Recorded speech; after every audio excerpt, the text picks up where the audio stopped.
This is Focus on Africa on the BBC. I'm David Amano. So what is the way forward now for the two English-speaking regions of Cameroon? It has been more than a year since civil disobedience protests began. At the heart of the crisis are grievances over what people in the northwest and southwest regions feel is marginalization by the Francophone-dominated government in Yaoundé.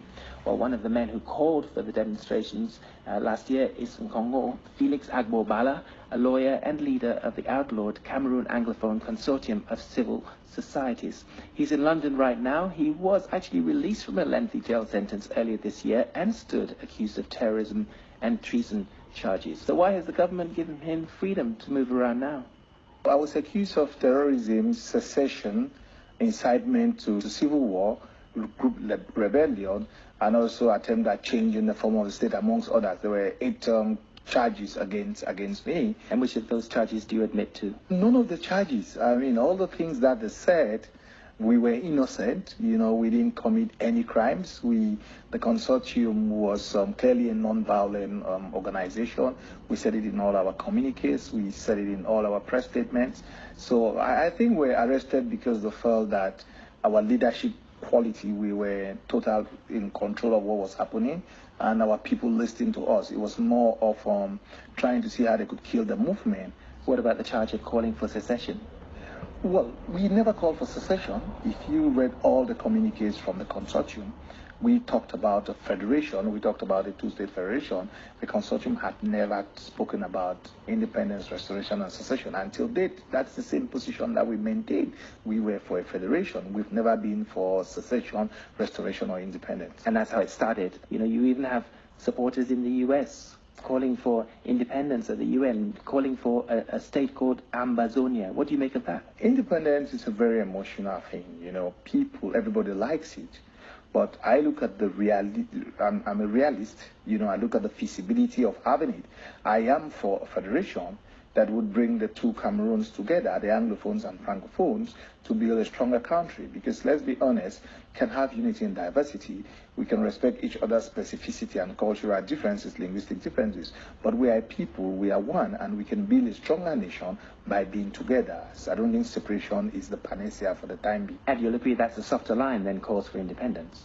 Yes, I think it's a more centric views. I think lots of Anglophones also are now talking about a federation. And I think we have moderate Francophones who have joined the call for a federation. Prior to our arrest, federation was a taboo. The discussion about it was a taboo. But the thing now, it's everybody understands that at least it's a form of government that can be acceptable to everybody, and it ends up being a win-win situation. So it's a balance between those calling for restoration or those calling for Southern Cameroon independence and those who believe in a unitary state. So if we can have a federal structure, it would help the country. The children in those regions have not been going to school. It's over a year now, the stay away, and you are one of the organizations who have called for parents to keep their children away from school. Do you still maintain that position? When we called for kids not to go to school, it was not supposed to be a long-term measure. It was supposed to be a short-term measure to try to call the attention on government to address the issues.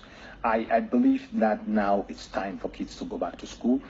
I believe that it's time for the leadership in the Anglophone community to ensure that kids should go back to school. I urge leadership to consider that kids should be able to go back to school. And the ghost town, the disruption to the economies and small businesses, what should happen with those here? Well, it's a price that we all were paid. I understand. I mean, I can understand a ghost town for one day, but when it's 2 or 3 days, it's heavy. I mean, I think most of the business people that I talk to, they are okay if there's ghost town on Monday, but when you start making it for 2 or 3 days, especially Boya, which is like the Silicon Mountain, it has a lot of effect on small businesses. They understand, they accept the fact that I speak to one guy who has a shop. He says, no, President, if it's for one day, I understand. That's my own price to pay. We have to start thinking out of the box, you know.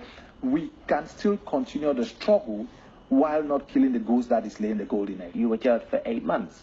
You suffered, but they've eased up on you now, and, and you've done some kind of deal. No, before I went to jail, I used to work in the UN.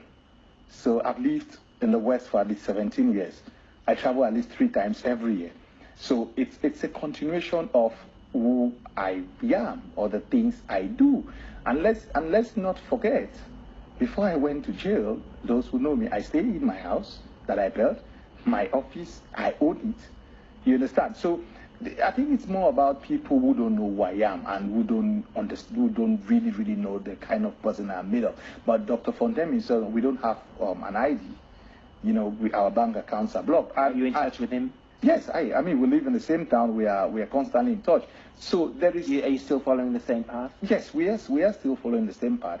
And like I said in one of my interviews on local TV in Cameroon, nobody did cut any deal. Okay, since I left jail, there is nobody in Cameroon. There's no Anglophone in Cameroon who has made the kind of statement that I've made since I left jail.